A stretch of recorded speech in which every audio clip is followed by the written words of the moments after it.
Bonjour, aujourd'hui je vais vous présenter une petite vidéo sur la structure organisationnelle d'une société. Alors j'ai pris la SA et la SARL, c'est les deux formes les plus courantes de société. SA c'est société anonyme. Les propriétaires d'une société anonyme s'appellent des actionnaires. Et le titre de propriété qu'ils détiennent s'appelle des actions. Dans le cas d'une SARL, les propriétaires sont appelés associés et les titres de propriété sont appelés parts sociales. Donc les actionnaires et les associés, quand ils vont investir de l'argent ou des capitaux dans leur société, ce qu'ils attendent, c'est une rémunération, donc une augmentation de leur fortune, soit en versant des dividendes, ou soit en attendant que la société SRL va gagner en valeur, pour peut-être les revendre plus cher en faisant une petite plus-value. Nos actionnaires associés vont devoir élire, nommer des administrateurs dans le cadre d'une SA. Alors, je vais mettre admin, ou bien on les appelle gérants dans le cadre d'une SARL. Et ils auront plusieurs objectifs. Moi, j'en ai énuméré 3 que je trouve très importants. Le premier, c'est la stratégie de la société. Donc, il y a plusieurs types de stratégies. J'en énuméré juste une. Ça pourrait être par exemple augmenter les prix de vente au maximum. Prix de vente, augmentation, en créant de la valeur.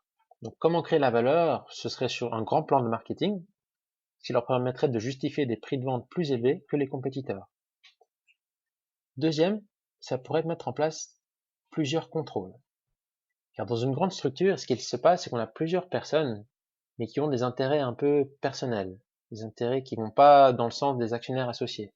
Donc on va mettre en place plusieurs systèmes de contrôle pour essayer de faire en sorte que tout le monde travaille dans le meilleur intérêt des actionnaires associés, ce qui est donc la maximisation de la valeur de l'entreprise.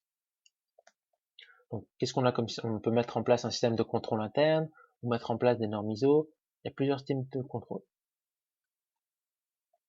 Et troisième, c'est la rédaction des états financiers de fin d'année et rapports de gestion. État fin, rapport de gestion. Ce sera un peu l'état de santé de la société, qui devra être mis aux actionnaires associés. Donc nos administrateurs gérants, eux, c'est vraiment les personnes qui vont superviser les activités. Ils peuvent être, mais pas obligatoirement dans les opérations. Et pour ce faire, ils vont nommer des managers. Alors les managers, eux, sont vraiment à 100% dans les activités opérationnelles. Donc ils vont vraiment s'occuper des opérations et vont s'occuper de la mise en place de la stratégie décidée par les administrateurs et les gérants. Mise en place de la stratégie.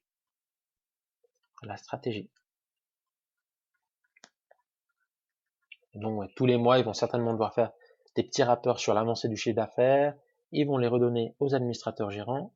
Et les administrateurs gérants, à intervalles réguliers, ils vont se réunir, ils vont discuter sur l'avancée de la situation, voir s'ils suivent bien les objectifs qu'ils avaient prédéfinis, et sinon ils vont devoir faire des corrections aux objectifs.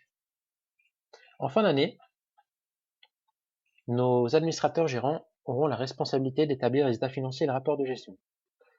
Cet état financier et le rapport de gestion sera d'une partie, c'est pour informer les actionnaires associés sur l'état de santé de la société. Ils devront donc convoquer une assemblée générale des actionnaires ou associés, 20 jours avant la date de l'assemblée générale, et ils devront aussi énumérer les différents ordres du jour. Donc ce seront les points qui devront être discutés lors de l'assemblée générale, afin que les actionnaires puissent arriver prêts à répondre et en bonne connaissance des dossiers à discuter. Deuxième chose importante, c'est que l'assemblée générale doit avoir lieu dans les 6 mois après la fin de l'exercice. Donc admettons que nous soyons au 31 décembre, l'assemblée générale doit avoir lieu au plus tard au 30 juin de l'année subséquente. 30 juin, pardon. Donc lors de l'assemblée générale, les actionnaires ont plusieurs droits. La première, c'est d'approuver les comptes. Approuver les comptes qui leur sont soumis par les administrateurs gérants. Approuver les comptes. La répartition du bénéfice. qu'est-ce qu'on va faire avec le bénéfice de l'année? Répartition bénéfice. Ils peuvent donner des charges aux administrateurs, des charges. Ils peuvent nommer des nouveaux administrateurs, nommer administrateurs. Ils peuvent aussi choisir la politique de dividende, le siège de la société s'ils veulent le changer, le nom de la société, but de la société et les statuts de la société. Donc ça, c'est plusieurs décisions qui ne peuvent être prises que par les actionnaires et les associés lors de l'Assemblée générale. À la fin de l'Assemblée générale, un procès-verbal devra être tenu qui va résumer toutes les discussions qui ont eu lieu lors de cette assemblée et toutes les décisions prises. Ce procès-verbal sera ensuite stocké dans la société, au sein de la société, et pourra être mis à disposition des actionnaires associés selon leur demande. Et les administrateurs, eux, seront responsables pour justement mettre en place toutes les décisions qui ont été prises lors de l'Assemblée générale. Et pour finir, j'aimerais encore bien répéter les responsabilités financières des actionnaires des différentes parties. Alors en tant qu'actionnaire associé, on a une sécurité, c'est qu'on ne peut pas perdre plus que la mise de départ, pas plus que le capital que l'on a investi dans notre société.